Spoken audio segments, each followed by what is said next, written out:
tardes a todos y a todas. Bienvenidos a una nueva sesión del segundo curso que José Ignacio González Fauz, el teólogo y jesuita experto en cristología, nos va a dar este año en el proyecto Somos Cristianos, exactamente en el seminario de teología cristiana que nos lleva amablemente él.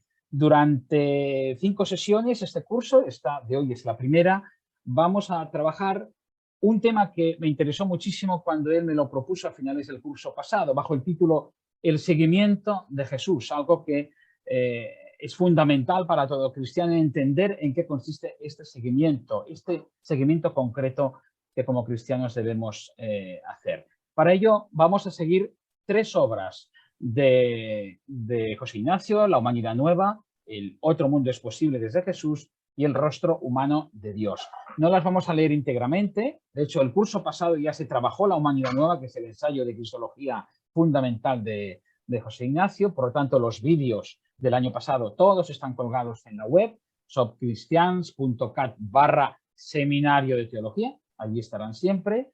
Al finalizar esta sesión por la noche lo editaremos, se cargará durante la noche y a la mañana siguiente, hora europea, constará también en nuestro canal de YouTube para ser consultado y lo enlazaremos de nuevo a la web. Por lo tanto, si alguien, como decía Ferran, ha de entrar, ha de salir, el viernes que viene no puede estar y el viernes siguiente sí, no importa, no pasa nada, se puede seguir online. Bien, todos conocemos a José Ignacio. Él, como decía, es doctor en teología, profesor emérito de la Facultad de Teología de Cataluña, también de la Universidad Interamericana del Salvador. Es miembro del área teológica del Centro de Estudios Cristianismo y Justicia de Barcelona.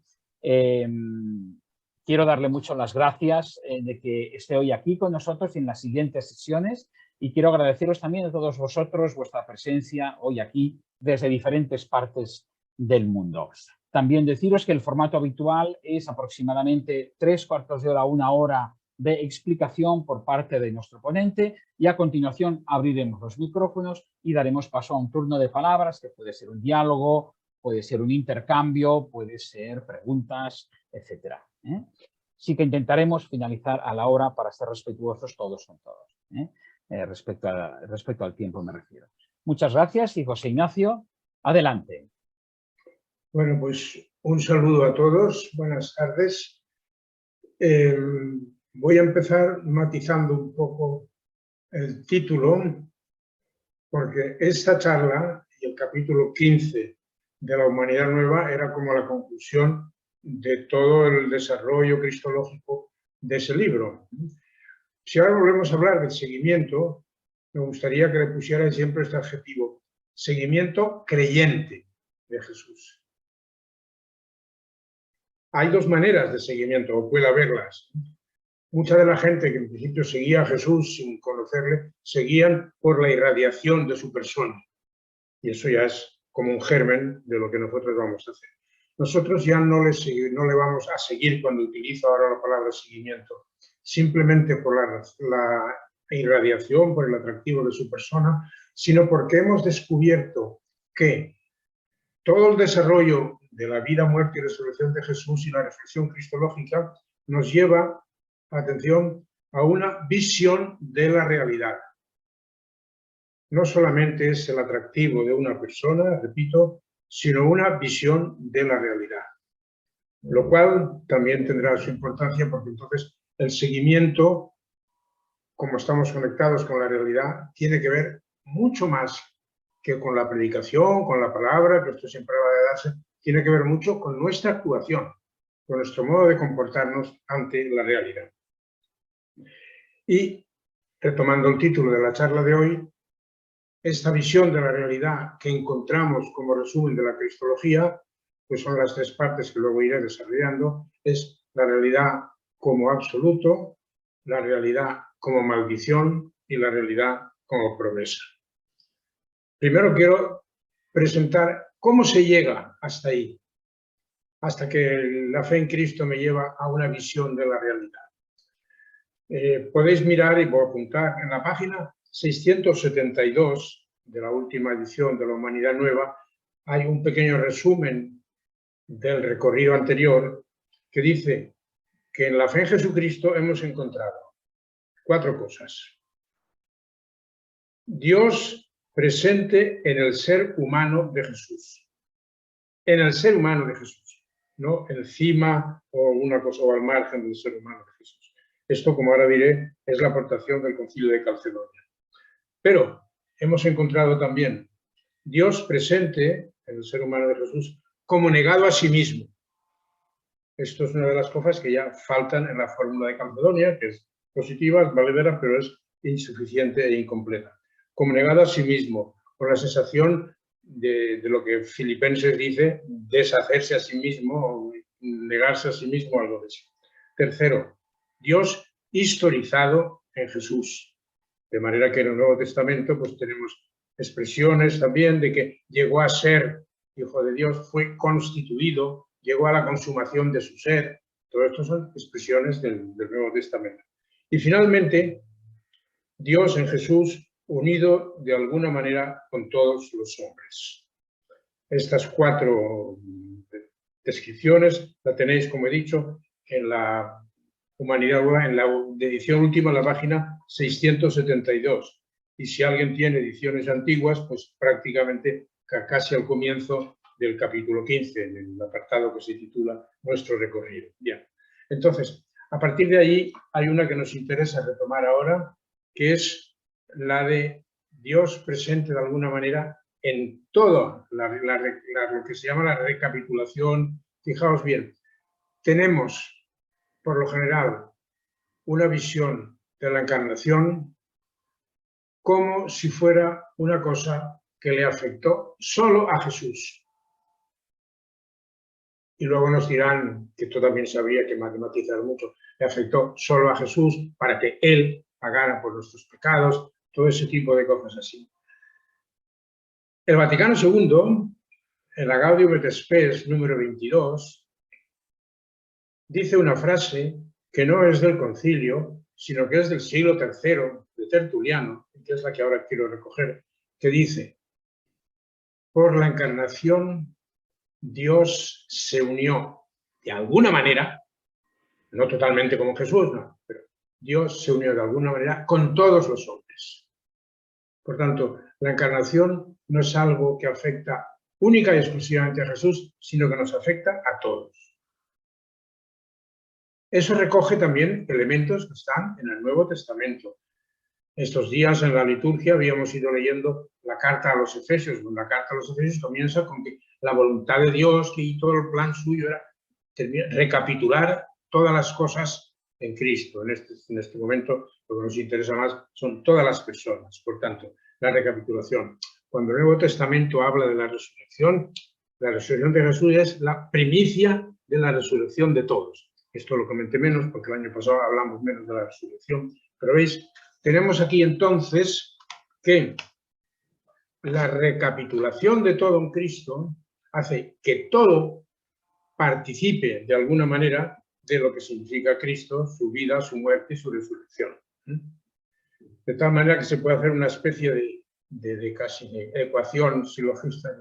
Recapitulación, paréntesis, vida, muerte, resurrección, y ahora se cierra el paréntesis y sale la realidad como absoluto. Recapitulación de la encarnación. La realidad como maldición. Recapitulación de la cruz en toda la realidad. Y la realidad como promesa. Recapitulación de la resurrección en toda la realidad. Fijaos bien, que ahora viene algo muy importante. Lo cristiano, iba a decir lo imposible, pero para que esto tendremos, lo cristiano es vivir las 3 cosas a la vez.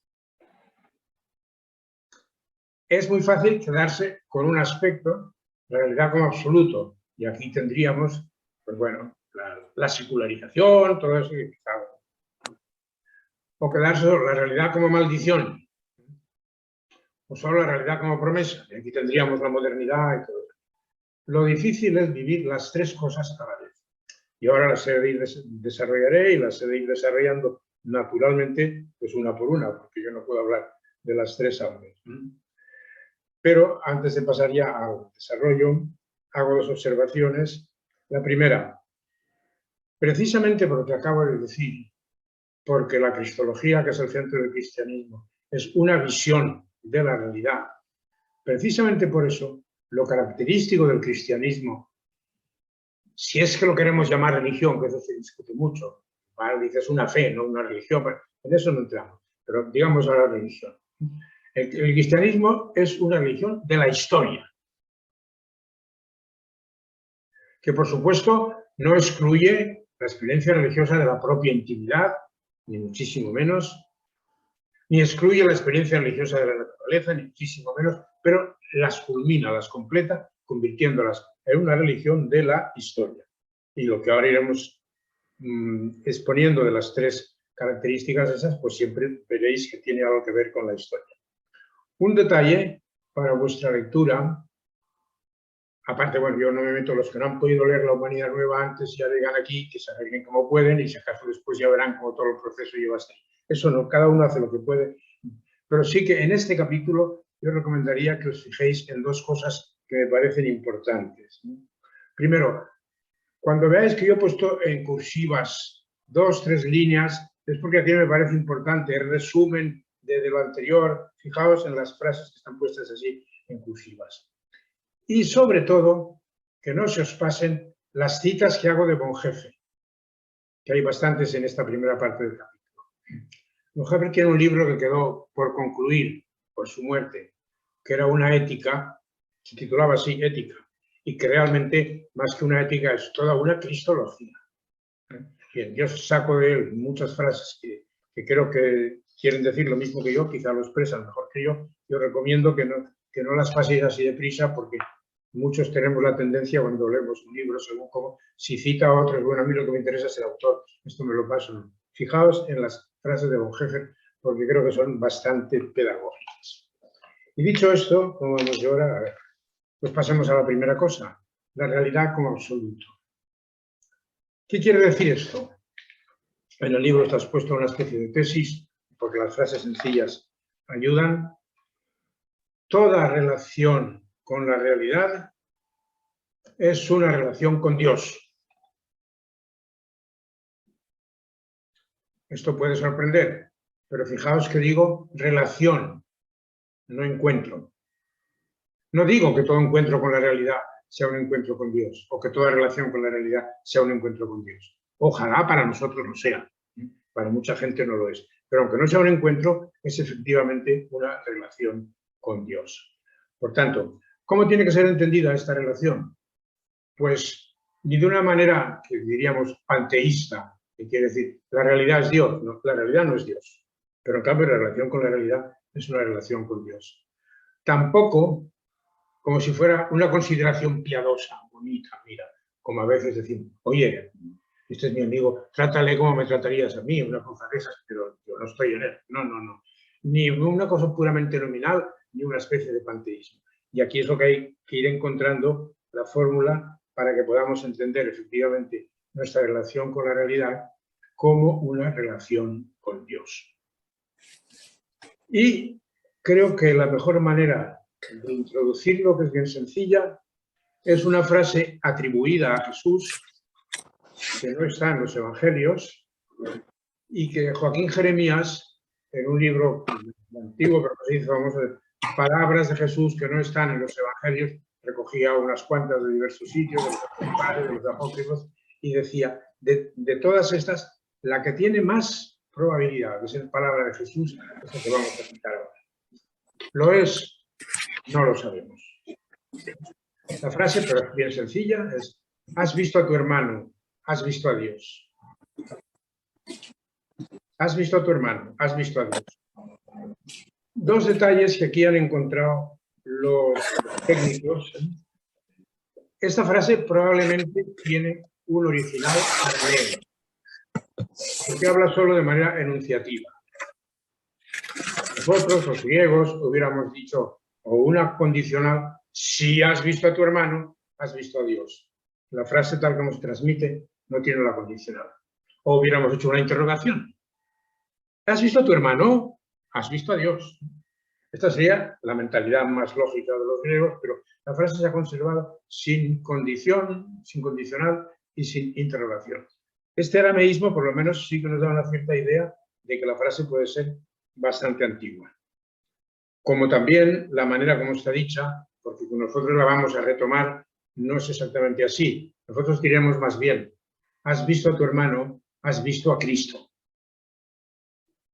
En cambio, si la dijo Jesús, dice, has visto a Dios. Y entonces sí hemos visto a Dios a través de Cristo. Bien, sea lo que sea de la autenticidad de esta frase, es cierto que la Iglesia primera se transmitió, 2 o 3 santos padres la citan, y donde yo encontré más material es en San Clemente de Alejandría, que fijaos bien la aplicación o el uso que hace de esta frase. Has visto a tu hermano, has visto a Dios. Los griegos dicen, conócete a ti mismo, conócete a ti mismo. ¿Cuál es la verdadera manera y mejor y más profunda de conocerse a sí mismo? Esta, sabiendo que Dios es Cristo está en mí y en mi hermano. Esta es una de los usos que hace San Clemente. Y el otro, precisamente por esto, la preocupación que tenían los primeros cristianos, que ha sido de todos los antiguos, nuestros abuelos, nuestros bisabuelos, nuestros predecesores, que no conocieron a Dios, y San Clemente dice, claro que le conocieron, si ya lo dijo Jesús, has visto a tu hermano, has visto a Dios, y como ellos vieron a su hermano, conocieron a Dios. Es curioso cómo los santos padres tratan entonces de salvar al mundo antiguo, que eso es bastante bonito. Bueno,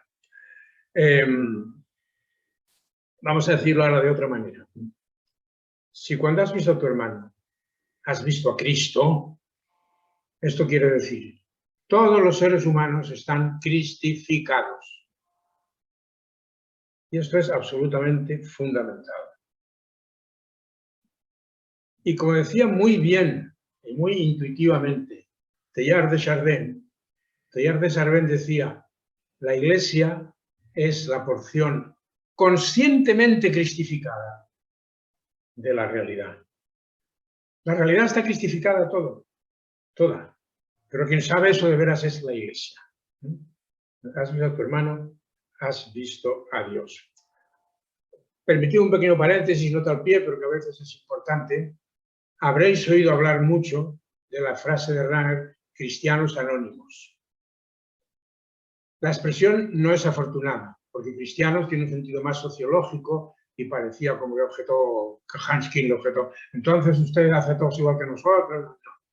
Pero probablemente, y conociendo otras cosas de Rahner, que yo he leído un poco, lo que quiso decir Rahner es esto. Todos los seres humanos son cristificados anónimos, no cristianos. Cristianos podía ser también, si lo tomamos solo en sentido teológico, pero como tiene un significado mucho más sociológico, pues mejor no estar ahí. Bien. Cristificados, todos los seres humanos cristificados. De aquí se siguen una serie de consecuencias que son bastante importantes. En primer lugar, la absolutez o cierta dimensión absoluta de la realidad. ¿Qué justifica eso que la secularización ha ido poniendo en relieve? La realidad tiene su autonomía, no hay que meter a Dios como una causa más de la realidad que trabaja en ello. No. La verdad y la mentira de esta secularización la podemos sacar de esa frase. La secularización tiene razón cuando afirma la autonomía de lo real.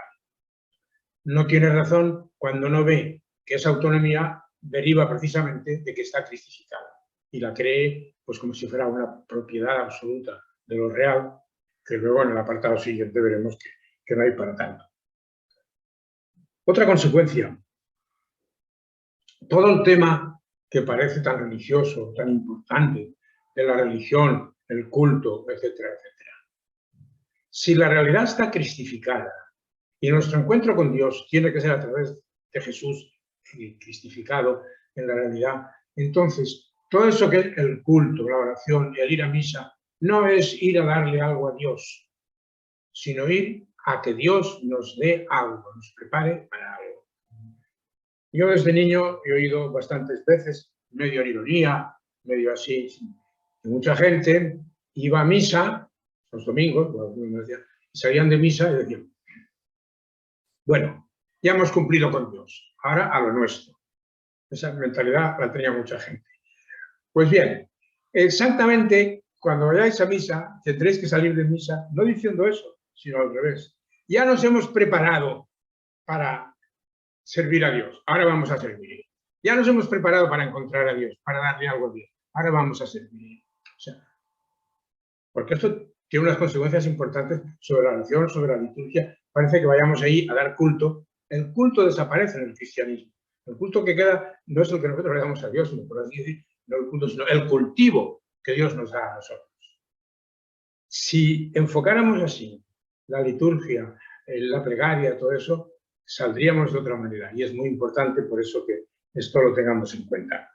Y luego aún se puede hacer una última consecuencia de esta tesis de la realidad cristificada.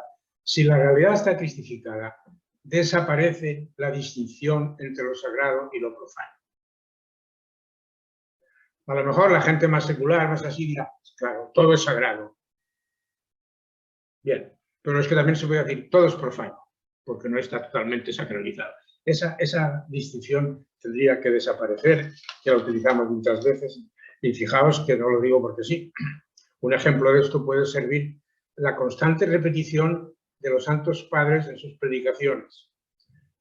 Venís a la iglesia, que aparece en un ámbito sagrado, y como es un ámbito sagrado, queréis poner unos manteles en las paredes o unas piezas de oro en el sagrado, lo que sea, ¿no? Para darle algo a Dios. Salís de la iglesia y os encontráis a un pobre hombre muerto de hambre allí, y como este es profano, pues ya pasáis de largo. Y los santos padres dicen, burros no lo dicen, pero tontos, si cuando encontráis a Cristo es ahí y no aquí en la iglesia. Por tanto, esta desaparición de la distinción sagrado-profano, ni por sacralización ni por profanización, es otra cosa. Eso tendría que desaparecer si creemos de veras que la realidad está cristificado. Bien, esto podría servir, porque voy mirando el reloj, como expresión de lo que es la realidad como absoluto.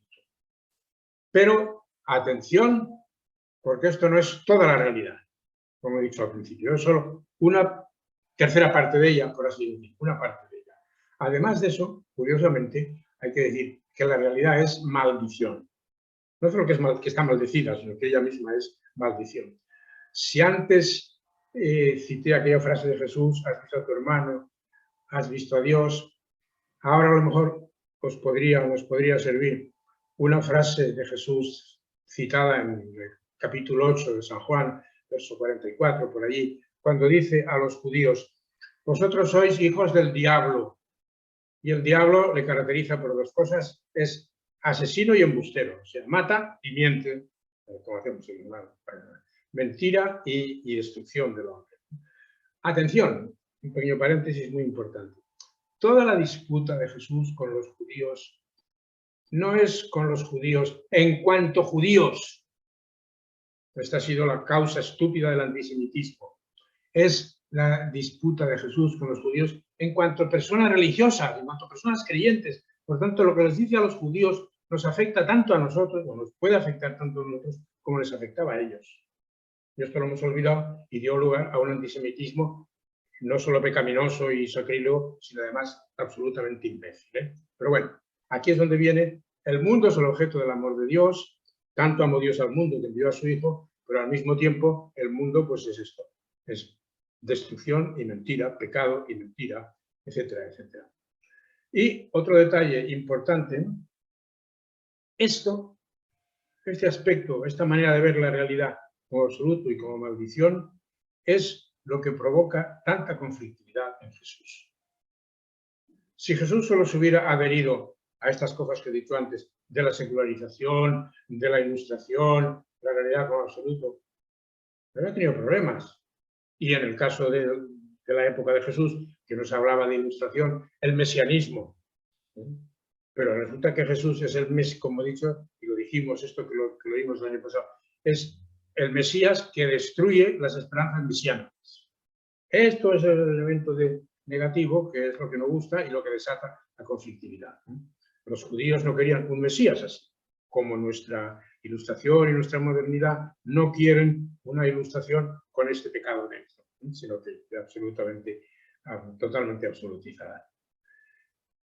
Algunos detalles para acceder a esta especie de contraposición, que creo que es importante, los que digo están en el libro, no tenéis que preocuparos, pero a mí me llamó la atención cuando estudiaba todas estas cosas, que en la Biblia muchas veces el mismo lenguaje que sirve para el pecado sirve para la salud. para la salvación. Y aquí está ese elemento de lo que falta en la salvación. El caso más claro es ser como Dios. La tentación de Adán y Eva en el paraíso, seréis como Dios, habéis estropeado. Pero es que la voluntad de Dios al crear al ser humano es precisamente que llegue a ser como Dios, nuestra divinización final, etcétera, etcétera. Lo mismo ocurre con la Torre de Babel. La construcción de una ciudad que fuese la ciudad de la fraternidad y la ciudad con Dios presente en ella y que llegase hasta el cielo. Eso es la promesa de la salud. Y sin embargo es también la expresión del pecado, que en lugar de llegar hasta el cielo, pues nos confunde a todos, nos separa, etc. Hay algunos ejemplos más, basten estos dos, pero yo creo que es significativo que la Biblia no tiene reparo en utilizar el mismo lenguaje, o casi el mismo lenguaje, para hablar de la salud y para hablar del pecado. Esta antinomia es fundamental para vivir bien el cristianismo, creo yo. Luego, el lugar donde más se nota la maldición de la realidad es el dolor del mundo, absolutamente presente, abrumador muchas veces, presente en dos formas siempre, los enfermos y todo ese grupo que podemos llamar pobres, oprimidos, como sea.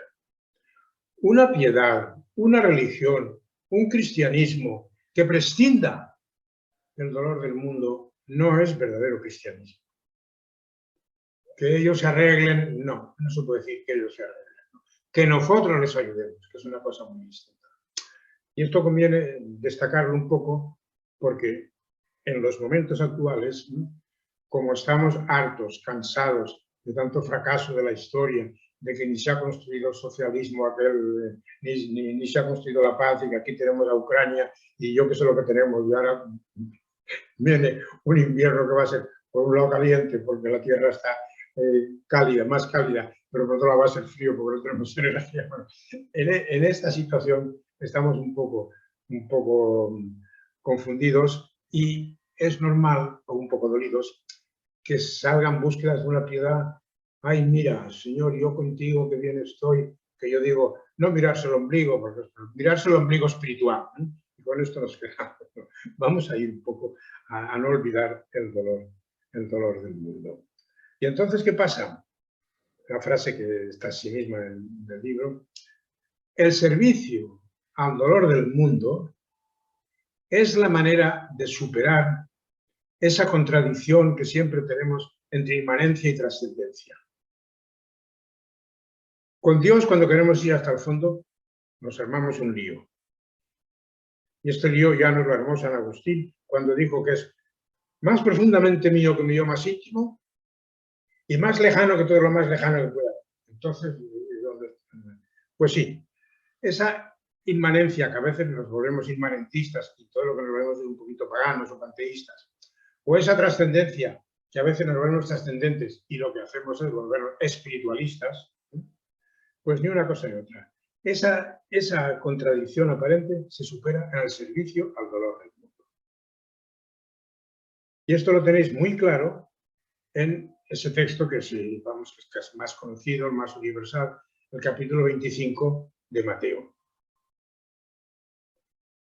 ¿Dónde se verá la verdad definitiva del hombre? Llamémosle juicio universal, llamémosle como quieras.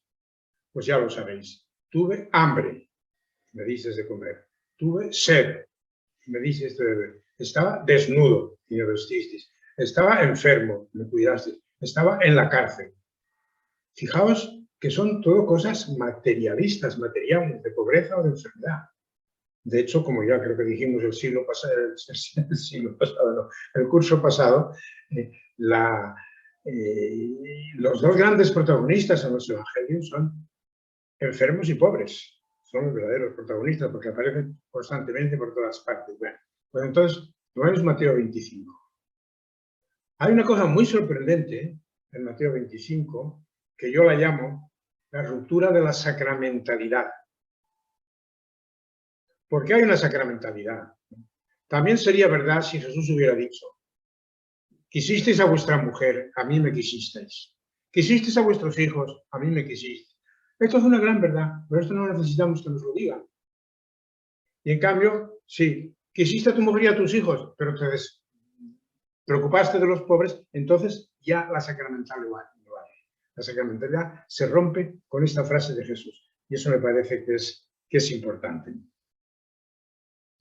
Entonces, puede quedar como resumen eso. El dolor del mundo es dolor de Cristo. Y aquí se puede entender una frase de Pascal, que resulta un poco rara, pero que supongo yo que quiere decir: Cristo estará en agonía hasta el fin del mundo. Dice, hombre, por Dios, Pascal, no resucitó. No lo pones en agonía así. Y la agonía de Cristo es la agonía del mundo. Y Cristo presente en esa agonía. Eso seguramente es lo que quiere decir Pascal. Y en ese sentido, se puede hablar, si el dolor del mundo es dolor de Cristo, hablar del dolor del mundo como dolor de Dios, que es un lenguaje que ahora ha desaparecido porque hace unos años se puso muy de moda, y veréis que yo cito en el libro, porque a mí me impactó y lo trabajé un poco, un teólogo japonés, teólogo protestante japonés, que se llamaba Kazuo Kitamori, y que tiene un libro traducido al castellano que se titula Teología del dolor de Dios. Otros han mandado una explicación de cómo podemos hablar del dolor de Dios, pero Kitamori da una que a mí me gusta, porque el dolor del mundo, en cuanto es fruto del pecado, de la opresión, etcétera, etcétera, entonces es de alguna manera una ofensa a Dios, indiscutiblemente. Y eso provoca la ira de Dios. Pero en Dios el amor es más fuerte que la ira. Y Kitamori dice, el dolor de Dios es su amor triunfando sobre su ira. Pensad si en algún momentito habéis tenido una experiencia de que estabais muy cabreados, muy irritados, y bueno, al final, porque queríais a la otra persona, por lo que sea, habéis superado aquello y el amor ha triunfado sobre la ira. Pues aquí hay una experiencia que se puede llamar de dolor, y que todo lo que decimos de Dios es aproximado y analógico, pero nos puede ayudar a entender lo que se quiere decir. Bien. Entonces, de la realidad como maldición, pues quedaos con esto. El servicio al dolor del mundo como superación de esa eterna antinomia entre inmanencia y trascendencia. Y nos quedaba el último punto, que es la realidad como promesa. No se acaba con lo dicho, claro, es una contradicción. Ya Hegel ya decía, bueno, todas las contradicciones están para resolverse y se resuelven en un progreso. Entonces, sí, el carácter contradictorio de la realidad nos lleva a pensar que la realidad tiene un dinamismo que va a resolverse bien. Esto ya, que va a resolverse bien, lo decimos desde la fe, ¿no? Y que la constituye en una promesa. Y entonces aquí la fe cristiana se formula como apuesta por el futuro y como freno al demasiado futuro, por así decirlo. Ahora lo explico, ¿eh? En la teología se ha hablado también, cuando el cristiano se enfrenta al progreso, tiene que hablar del reparo escatológico. ¿Qué quiere decir el reparo escatológico? Ningún progreso es el cielo. Siempre queda mucho más, queda más allá, queda más allá. Pero esta no es la única verdad. Como acuñó la frase de un amigo mexicano que ya murió, que era un tío listísimo. Además de reparo escatológico, la fe es acicate escatológico. Al feto que hoy ha crecido, no le puedes decir que ya ha nacido, pero sí le puedes decir que lleva un dinamismo que le va haciendo crecer. Y en ese sentido vale esto para la realidad, ¿eh? Apuesta por el futuro. Acicate escatológico y a la vez reparo escatológico. Y aquí otra vez es donde el cristianismo puede chocar con la modernidad, porque la modernidad hoy se siente fracasada por eso, por haberse visto solo como acicate escatológico y no saber que debía tener sus reparos, etcétera, etcétera. Dicho ahora con una frase que está en el libro de Gustavo Gutiérrez, esto hace que cuando trabajamos en lo provisional construimos lo definitivo. Construimos lo definitivo no porque construyamos el cielo. Otras veces he citado la frase que yo creo que es, porque define bien nuestra situación.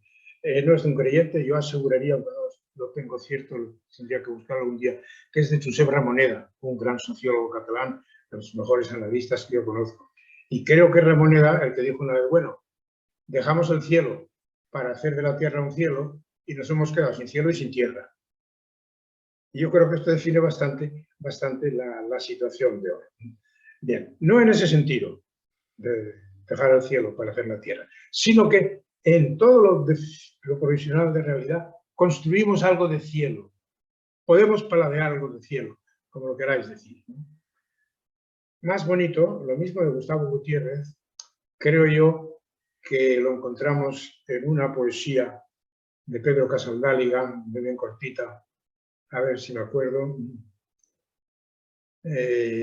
Hagamos la tarea de nuestra caducidad, que es hacer que el tiempo sea todo él eternidad.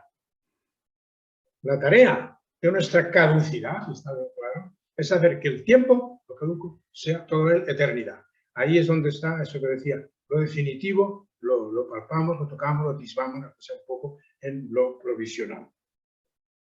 Y entonces, la Iglesia es como la historia, no, perdón, la historia, no la Iglesia, la historia es como el proceso de realización de Dios todo en todas las cosas.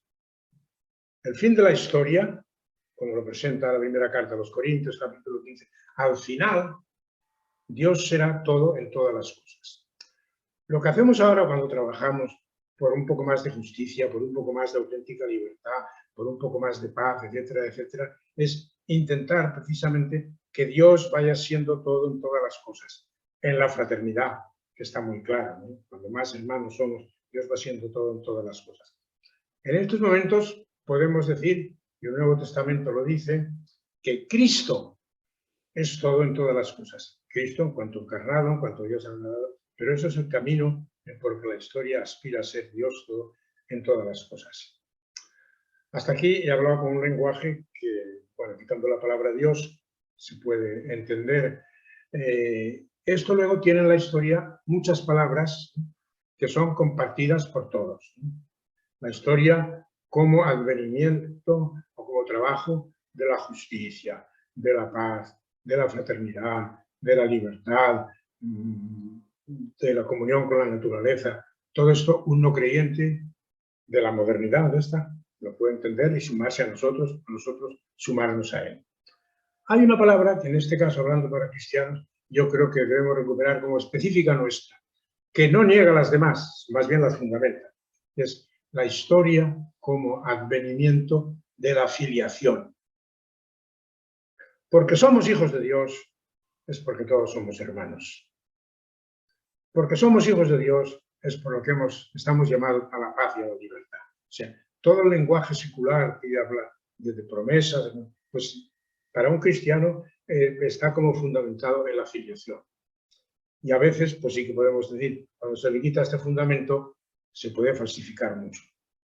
Yo no sé si la otra vez ya comenté, porque como hablo en tantos sitios, no me acuerdo cuando he dicho las cosas, pero es un detalle interesante hoy en día considerar qué ha pasado con las tres grandes palabras de la Revolución Francesa: libertad, igualdad, fraternidad. 200 años después, Juan Pablo II dijo, esas son palabras cristianas. Bonito, hay que decir, hombre, qué lástima que la Iglesia lo diga 200 años después. Lo hubiera dicho entonces, habría sido más fácil. Pero, separadas de esa matriz de libertad, igualdad y fraternidad, que es la filiación, ¿qué ha pasado? Que hemos llegado a una situación en que más bien hay que decir libertad contra la igualdad, eso está clarísimo, y por tanto contra la fraternidad. Ese ha sido el fallo de todas las promesas de la Revolución Francesa. Por olvidar que la realidad, además de absoluto, es maldición y que por tanto es solo promesa de futuro, trabajo por un futuro, etcétera, etcétera. Entonces, desde aquí, una vez tenemos constituido al hombre como filiación, podemos decir que el sentido de esta tesis de la realidad como promesa sería: la utopía siempre será utopía, pero tiene vigencia siempre. También parece un poco contradictorio, ¿no? Si es utopía, déjala estar. Pues no, tiene utopía, tiene vigencia, porque te marca el camino, porque te llama, porque Y siempre será utopía, porque nunca dirás ya la he conseguido. Esto es una cosa que incluso desde el punto de vista laico se puede comprender. Eduardo Galeano lo explica de otra manera, naturalmente, pero dice, la utopía es como el horizonte. Conforme te aproximas al horizonte, el horizonte se aleja, pero tú has avanzado algo. Bueno, pues la utopía tiene vigencia siempre para un cristiano. Lo que no tiene vigencia es decir, ya la hemos conseguido, porque entonces es cuando lo estropeamos, ¿no? Y por consiguiente, si la utopía siempre tiene vigencia, os doy una última formulación que a mí últimamente la estoy utilizando mucho porque creo que hay gente que ha captado toda esta dimensión de la modernidad, ha captado también su fracaso y ha dicho, la expresión que yo creo que mejor formula eso que ha dicho para mí en estos momentos es la de Jean-Paul Sartre. El hombre es una pasión inútil. ¿Por qué? Porque el hombre es una pasión de absoluto. Nunca tiene bastante, siempre quiere más. Pero el absoluto no existe para un ateo. Entonces, como yo enfoco muchas veces el lenguaje de hoy, es decir, el hombre no es una pasión inútil, es una pasión esperanzada, que es una cosa muy distinta. Somos como el germen de algo divino, efectivamente, pero solo germen, pero de algo divino, sin quitar nunca las dos cosas. Bueno, entonces, aquí tenemos pues las tres características que daban, que ahora las puedo resumir en tres frases que están en el libro también. Hemos visto la realidad como absoluto, ¿por qué? Porque la realidad la hemos visto como cuerpo de Cristo. Y aquí habría, no en sacramentos ahora, pero al hablar de la realidad como cuerpo de Cristo, hay un campo que se abre importante para hablar de las relaciones entre esa realidad cristificada y la Eucaristía, que nosotros llamamos cuerpo de Cristo. De hecho, fijaos bien, una cosa muy curiosa, hoy en día ha quedado el lenguaje de que la Eucaristía es el cuerpo real de Cristo.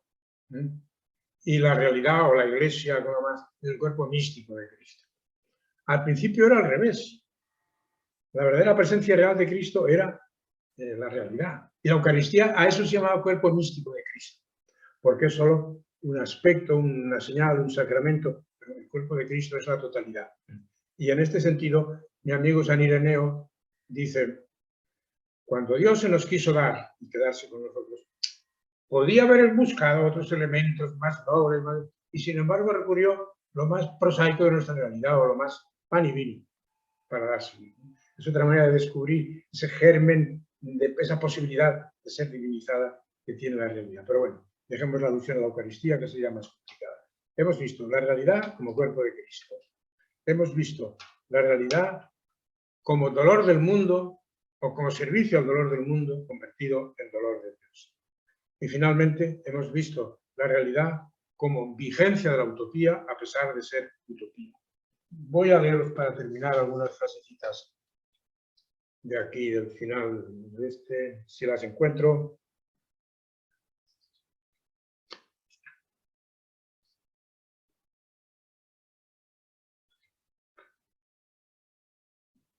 Sí, hemos intentado tomar encarnación, cruz y resurrección no como meros sucesos aislados, sino como acontecimientos estructuradores que se convierten en clave de lectura de lo real. Bien, así hemos encontrado en la Cristología, estoy leyendo el penúltimo párrafo del libro, el último no porque es muy complicado. Hemos encontrado en la Cristología una revelación de Dios que acontece en el seno de una revelación sobre el hombre. En Jesús, Dios se nos ha revelado en el crecimiento del hombre. Pero se nos ha manifestado que ese crecimiento no coincide con la afirmación pecaminosa y espontánea de sí mismo por el hombre. Y ahora cito, porque esto es la frase tan conocida de San Ireneo. La gloria de Dios es la vida del hombre. Aquí tenemos nuestra coincidencia con todos los aspectos positivos de la laicidad, de la modernidad. San Ireneo añade, pero la vida del hombre es Dios. La vida del hombre no es solo su comodidad, ni siquiera, bueno, la vida del hombre es Dios. Y es una ofensa al mundo, dice Bonhoeffer, darle algo menos que Dios. Si le damos al Dios verdadero, naturalmente, si le damos dioses falsos, entonces ya no. Bueno, yo os diría dos cosas ahora. Una, que puede ser resumen, ojalá ahora se entienda el título de mi libro. A mí me irrita, iba a decir, no es que me irrite, bueno, me irrita cuando me dicen, tú escribiste la nueva humanidad. No, yo escribí la humanidad nueva. ¿Y dónde está la diferencia?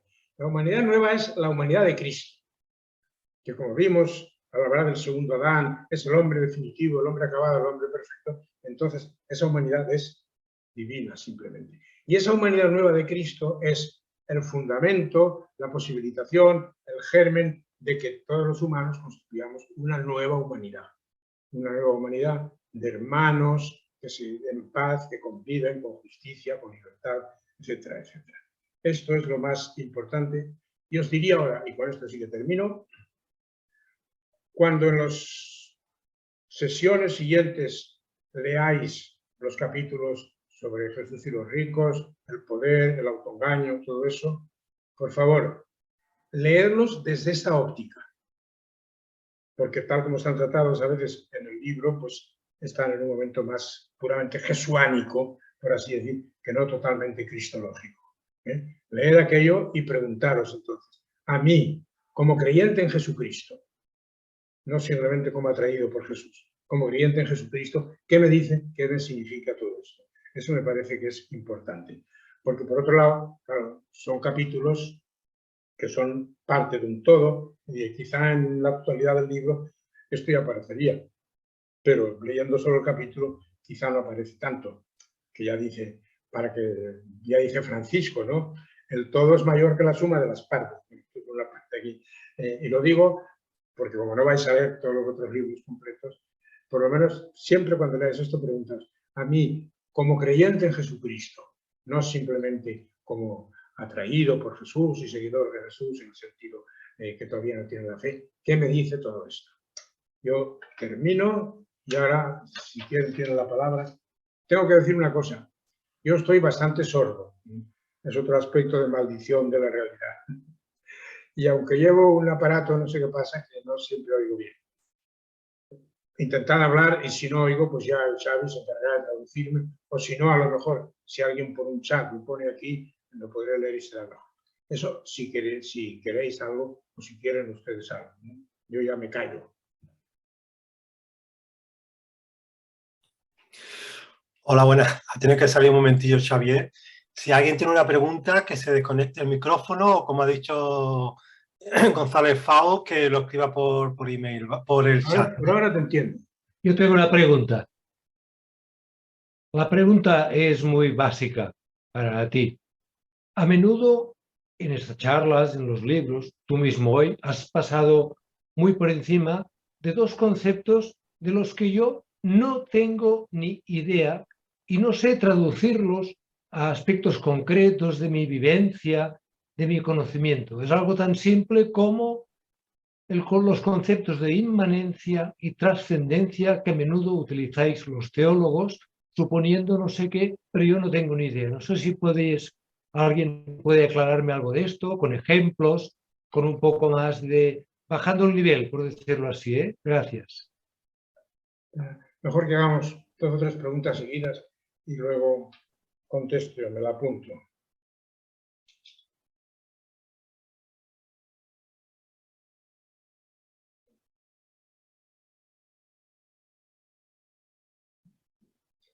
¿Algo más? Si no hay más, pues contesto a esta. Vamos a ver, pues Ferran. Inmanencia es lo que está dentro de nosotros. Trascendencia, lo que está fuera de nosotros. Algo verdaderamente trascendente es algo que no podemos alcanzar porque nos supera totalmente. El sol no es trascendente, porque el sol, aunque no llegamos a él y si llegáramos nos quemaríamos, pero por lo menos vemos su luz, vemos su calor. El sol es de alguna manera inmanente también. Por tanto, inmanencia, lo que pertenece a nuestro mundo. Cuando digo dentro de nosotros, no digo solamente en nuestro corazón, sino en todo lo que constituye nuestro mundo. Entonces, estas dos palabras se utilizan mucho para hablar de Dios, precisamente porque la gran pregunta sobre ¿Dios es inmanente o trascendente? Y aquí viene, se puede decir, la verdad del ateísmo, dicho así, que parece un poco fuerte, es que como Dios es inmanente, afirma lo inmanente. La mentira del ateísmo es que afirma lo inmanente negando lo trascendente. Pero muchos tendríamos que aprender de ateo a afirmar esta realidad. Al revés, la verdad del creyente es que afirma lo trascendente. Pero el error del creyente muchas veces es que afirma lo trascendente negando lo inmanente. Y la gran dificultad, porque es gran dificultad, desde la fe, es saber juntar las dos cosas. Y por esto he citado la frase de Agustín, que yo la encuentro cada vez más genial. En latín, porque tú tienes cara de saber latín, intimior intimo meo et superior sumo meo, porque es difícil de traducir. Más dentro de mí que mi yo más íntimo. Entonces, una forma de espiritualidad que yo intento en esto, mira, ponte en contacto con lo mejor de ti mismo, que a lo mejor ahí resulta que descubres algo, el espíritu te habla. Fíjate, yo soy un enamorado de Etty Hillesum. Y seguramente saldrá un artículo en La Vanguardia algún domingo de estos, no sé cuándo, en el que quiero decir, para evitar apologéticas fáciles, a Etty Hillesum el encuentro con Dios la redimió. Es más complicado. Etty Hillesum descubre una vez que ella puede, y lo dice así, me pongo sentada con las rodillas apoyadas en la cabeza y allí busco escucharme a mí misma, dice ella, escucharme a mí misma. Incluso utiliza una palabra alemana que se ve que no existía en holandés, de hineinhören, escuchar desde dentro.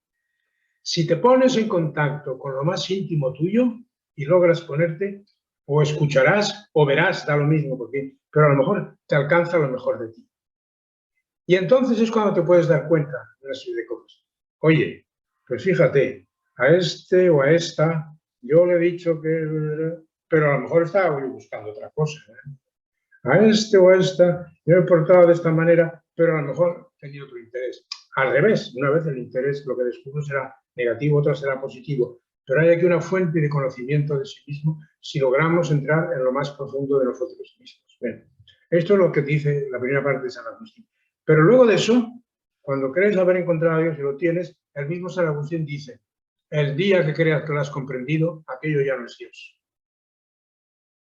Y el Concilio IV de Letrán, y lo cito adrede porque no son cosas de la modernidad, sino de hace ya varios siglos, el Concilio IV de Letrán dice, de Dios no podemos decir nada con tanta verdad que no tenga más mentira. Las palabras del concilio es, no podemos decir nada con tanta semejanza que no tenga más disimilitud, pero nosotros yo creo que se pueden decir como yo lo he reformulado. De Dios no podemos decir nada con tanta verdad que no tenga más mentira. Entonces, ¿de qué se trata cuando hablamos de Dios? De buscar la mentira más chiquita, que también será un poco la verdad más grande, no es la mentira más chiquita. Y este sentido de la trascendencia es absolutamente fundamental. Y vamos pasando de un lado al otro, pero esto es lo que evita que cuando nos vamos a la trascendencia nos volvamos espiritualistas, que es el gran pecado y la gran de muchas religiones, digamos, conservadoras, y que cuando buscamos la inmanencia nos volvamos materialistas, que es el gran pecado muchas veces de muchas izquierdas, por otro lado. No sé si me he explicado. Luego yo comprendo que, ¿cómo decir a la gente inmanencia y trascendencia? Pues mira, dile asequible e inasequible, o dentro y fuera, una cosa de esas. Muy bien, me has ayudado mucho, muchas gracias. Seguiré intentando.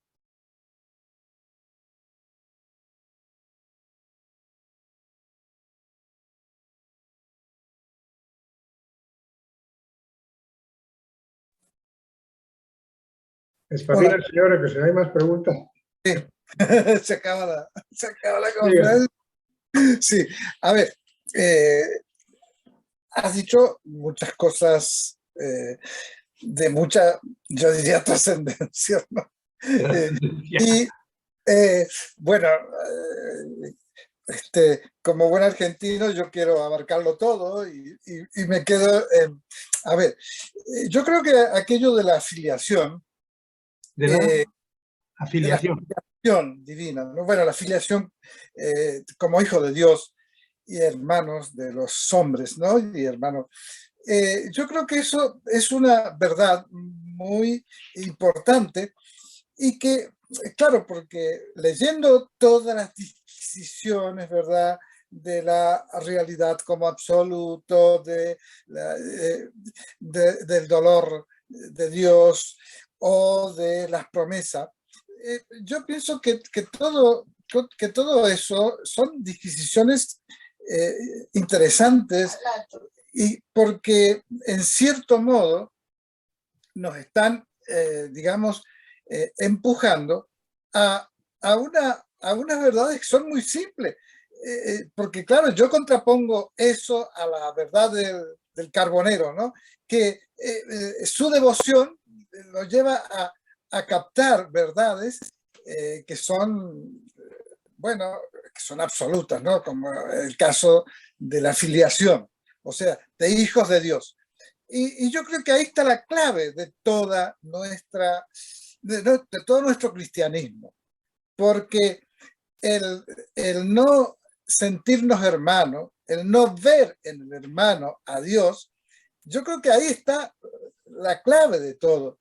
El día que descubrimos eso, la guerra pierde sentido, todos los ídolos y toda esa parafernalia que se mueve alrededor nuestro pierde todo sentido cuando vemos las cosas desde ese punto de vista. Yo, para mí, a ver, que he estado leyendo, ¿no?, el capítulo que es muy interesante, a veces cuesta un poco, a ver, llegar, porque, a ver, yo llego por el camino de la medicina, pues soy médico, y otra cosa es aquellos que son docentes y que son, digamos, que han estudiado filosofía o que conocen más. Nosotros hemos tenido que estar buscando a Sísifo y tratando de entender por qué esas, digamos, metáforas o ese tipo de mitos, ¿no?, de los griegos. Pero simplemente yo lo que quiero transmitir es agradecerte estas síntesis tan, digamos, tan sencillas pero tan profundas a las que tú haces referencia en tu cristología, porque estamos lejos de poder dominar toda esta cuestión, porque los cristianos estamos desorientados, ¿me entiendes? O sea, cuando ves la realidad de nuestro cristianismo y te encuentras con posturas como apoyar a regímenes totalitarios, autoritarios, mentirosos, como le quieras llamar. Por lo tanto, gracias por tus enseñanzas, gracias por tu legado y así es un lujo poder estar aquí conversando contigo de estas cosas tan profundas. Gracias. Bueno, gracias a ti, doctor, por esta medicina. A ver, aunque no era pregunta, pero comentaré un poco algo de lo que has dicho, porque puede ser importante. Lo que yo he dicho es ya para, seamos o no seamos de título, es ya para gente que piensa, que habla, etcétera, etcétera. Pero hay algo aquí tan profundamente humano que vale aquello de Jesús. A lo mejor los sencillos lo conocen mejor que los sabios. Tú eres argentino. Yo he tenido en muchos lugares de América Latina algunas experiencias, sobre todo de mujeres, que encarnaban estas cosas sin saberlas formular. Mujeres a veces maltratadas por el marido, tenían que ocupar con una entrega, con una paciencia, con una esperanza. Pues estas vivían lo que yo he dicho, el absoluto, que tenía la absoluta la promesa. O sea, se puede vivir sin formularlo. Cuando uno piensa y habla un poco más, necesita que se lo formule. Y esto es lo que yo intento. Y la formulación que he encontrado pues es la de que los hombres somos no hijos de Dios como Jesús, pero sí hijos en el Hijo. Y la importancia que tiene esto, mirando ahora la modernidad, me acuerdo una vez que de esas cosas que las leía hace tiempo, pero me impactó. Leyendo a la pareja de Sartre, a Simone de Beauvoir, cuando habla del hombre y el humanismo, y bueno, ¿y por qué nos interesa tanto el hombre? Y contesta, porque no tenemos otra cosa. Es lo mejor que tenemos, no hay todo, debería ser lo más grande que encontramos. No es porque no tenemos otra cosa, porque a lo mejor resulta que no vale nada, es lo único que tenemos. Es porque somos hijos en el hijo. Eso creo que es muy fundamental. Y no sé qué más he apuntado aquí. Sí, en ese sentido, yo no diría, no sé qué palabra has utilizado tú, pero no diría desautorizar o cosas de esas, sino relativizar. Todo puede tener algo, pero ese algo no hay que absolutizarlo y tampoco hay que negarlo. A mí me gusta mucho la palabra relativizar. Y, bueno, y sacar de ahí lo que pueda haber, pero sin absolutizar. Bueno, estos son como comentarios posibles.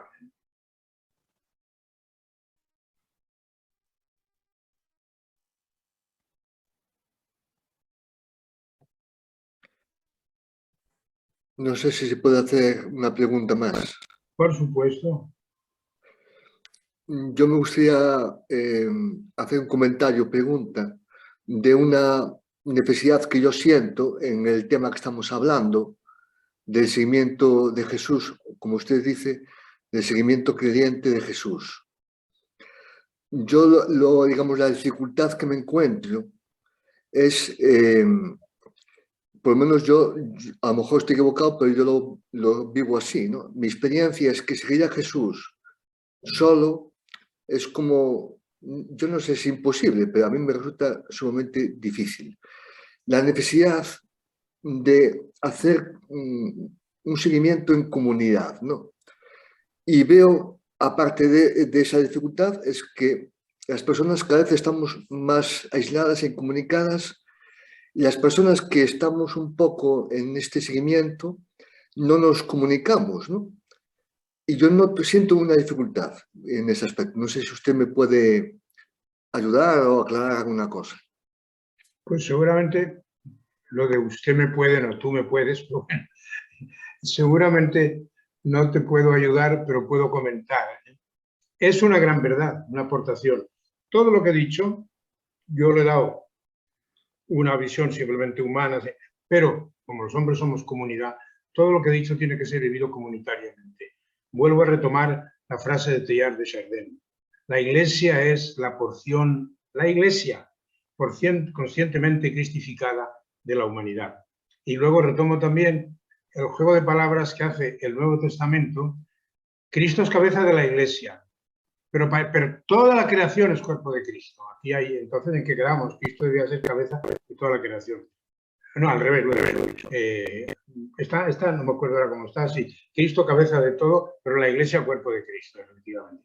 Hombre, parece que tenía que ser todo cuerpo de Cristo. Tenía que ser, pero como todavía no lo es, pues vale. Cristo es cabeza de todo y la Iglesia cuerpo de Cristo. Estamos siempre aquí en situaciones dialécticas.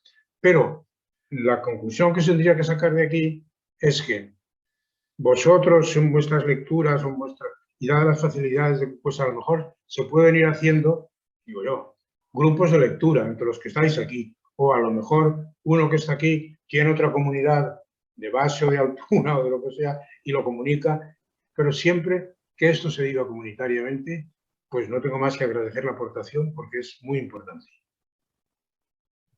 Antes de dar paso a Juan Bautista, que ha pedido la palabra hace un momento, y Damián se ha colado, sin duda sin pensarlo, pero es verdad, Damián, que ayer nos hablamos por teléfono, justamente, aporta un tema muy importante que algunas veces hemos comentado con José Ignacio, y esto cómo lo podemos vivir en comunidad, con otra gente, y casi siempre nos respondías que debemos estar en varios grupos. La Iglesia del futuro será cristianos que estemos en varios grupos, que estemos siendo alimentados, ¿verdad?, por varias personas en varios proyectos. Me gustaría que desarrollaras más esto que apunto aquí, enlazándolo con lo que ha comentado Damián, pero no sin antes dar paso a Juan Bautista, que muy pacientemente está esperándonos. Así que le doy la palabra si te parece. Lo que diría como ejemplo, fijémonos cómo han crecido, cómo están creciendo y se han desarrollado los grupos de Jesús de Pagola. ¿Qué son? Grupos de cristianos que el seguimiento de Jesús tratan de vivirlo comunitariamente. Y evidentemente que resulta mucho más fecundo y mucho más, casi iba a decir, mucho más rápido cuando se vive en comunidad que cuando uno se lo hace por sí solo, porque solos no podemos. Solo pondría este ejemplo. Seguramente que así como están los grupos de Jesús, hay otras entidades que yo no conozco porque yo vivo retirado y eso. Y bien, pues eso es lo único que quería. Juan Bautista, adelante. Muchas gracias. Les hablo desde Nicaragua y desde una realidad un poco complicada en muchos aspectos. De modo que cuando he escuchado este tema de la realidad como maldición, no he hecho más que pensar un poco en el contexto en el que yo vivo y cómo no solamente ha sido para nosotros. Bueno, yo soy panameño, pero estoy aquí en formación, estudiando filosofía, como verbita, pero parece que no solamente es como maldición, sino como una sucesión de fracasos. Sobre todo aquí lo podemos ver en Nicaragua. En el fondo, pues sí, se ve un poco la esperanza y la promesa, pero también entendemos la realidad como una sucesión continua de fracasos. Y en ese sentido, cuando al comienzo decía que vemos que en Jesús vemos a Dios historizado, la pregunta que me surgía era si es posible que ese Dios historizado, presente en los acontecimientos, puede ser que termine siendo víctima del propio desarrollo de la historia, de cómo queda encerrado en esa maldición. Es posible que ese Dios, esa parte inmanente de Dios, pues pueda quedar reducida por los mismos acontecimientos de la historia en la que intentamos encontrarle, escucharle, seguirle. Más o menos por ahí va mi pregunta, mi inquietud. Muchas gracias y un abrazo desde Nicaragua a todos los que están allá. Pues me alegro oír a alguien de Nicaragua y lo primero que te diría es que en El Salvador o Nicaragua hace años cantábamos aquello de, pero ahora, primero era, pero ahora que ya sos libre, Nicaragua, hoy te quiero mucho más. Y luego terminamos cantando, pero ahora que estás jodida, Nicaragüita, hoy te quiero mucho más. Eso es como hay que cantarlo ahora. Bien, efectivamente yo no diría que sea víctima de, no sé cómo has dicho tú, del proceso de la historia, sino de las tentaciones que tiene ese proceso. Y ampliando un poco ahora, que pienso que el gran pecado de la modernidad es no haberle dado cuenta de las tentaciones que tenía. En otros sitios, la puedo ver por ahí, he citado algunas frases del siglo XVIII, cuando empezaba la Revolución Francesa, y decían lo que sería el futuro con hombres totalmente libres. Una cosa, un optimismo, si el marqués de Condorcet, que escribió aquello, viera cómo estamos hoy, no se quedaría. Entonces, en la realidad puede haber fracasos. Nicaragua ha sido más triste, porque Nicaragua lo que ha tenido es un Judas, dicho claramente, como lo tuvo Jesús. Yo, como no he estado más en contacto, no sé qué ha pasado de los otros nueve comandantes, que al principio estaban tan unidos, por esto no sé qué ha pasado. Pero sí que tengo gente en Nicaragua, a las que si oyeran esto les mando un saludo, algunos huidos en Costa Rica, bueno, cosas de ese género. Y lo terrible de Nicaragua es que es la segunda vez, porque el jefe de Estado ahora no se llama Somoza, pero bueno, es un Somortega, una cosa de esas. ¿No? Esto pasará, y lo que hay que estar es aguantando, luchando. Suerte que la Iglesia en estos momentos, aunque está siendo perseguida por eso, pero está mucho más lúcida y está trabajando más. Y pidan ustedes también resonancia y ayuda y oraciones a todo el resto del mundo. Quizá, si tú eres panameño y tienes gente en Panamá y la gente que ha huido, mi amiga Piñita y otros así, bueno, pues que Nicaragua no se pierda de la memoria de la gente. En los tiempos de la Revolución, decían aquello, los ojos del mundo están puestos en Nicaragua. Esa es una frase que se repetía mucho. Estaban puestos porque esperaban lo mejor. Que ahora no dejan de estar puestos en Nicaragua también. Aunque es verdad que hay que ponerlos en Nicaragua, en Ucrania, en el Brasil, donde sea. Pero esa especie de ilusión que se ha perdido, que sirva a toda la humanidad para dos cosas. Para darnos cuenta de que estas cosas pueden pasar y no caer en optimismos, que eso sí que creo que lo tenían los 9 comandantes al comienzo de la Revolución. Comenté en un artículo aquí en la prensa de aquí, que una vez, no se me acuerda si en Ocotal o por ahí por el norte, bueno, me encontré con un grupo de los chavales que estaban en la campaña de alfabetización, ¿no? Bueno, estoy hablando con un chaval que me decía lo que iba a ser Nicaragua. Me pintaba unas cosas, un chaval de 18 años, y de cuando en cuando yo le decía, hombre, bueno, pero ten cuidado porque los 9 comandantes se pueden pelear, por eso y digo, hombre, bueno, pero ten cuidado porque la contra está ahí y Estados Unidos puede... Bueno, yo le iba matizando así para eso. Y al final se enfadó y me dijo, vos sos un matizón. Vos sos un matizón. Bueno, que nos volvamos un poco matizones en el sentido ese, porque yo a mí otra vez he pensado, este chaval que entonces tenía 17 años, ahora tendrá 57, una cosa de... Me gustaría si contactase con él y bueno, ¿qué te quedó de aquella conversación? Creo que seguimos muy amigos, nos dimos un abrazo, el matizón y el alfabetizador. Bien, es fácil, por comodidad nuestra, por egoísmo, olvidar las cosas. Pero bueno, intentemos olvidar al que sufre y tú desde Nicaragua, con cuidado y no te metan en la cárcel, pues haz todo lo que puedas para que los ojos del mundo sigan puestos en Nicaragua. Yo no te puedo decir más, no tengo soluciones. Esto es un comentario de amigo más que otra cosa, pero bueno, es que me ha gustado que citaras a Nicaragua, la verdad.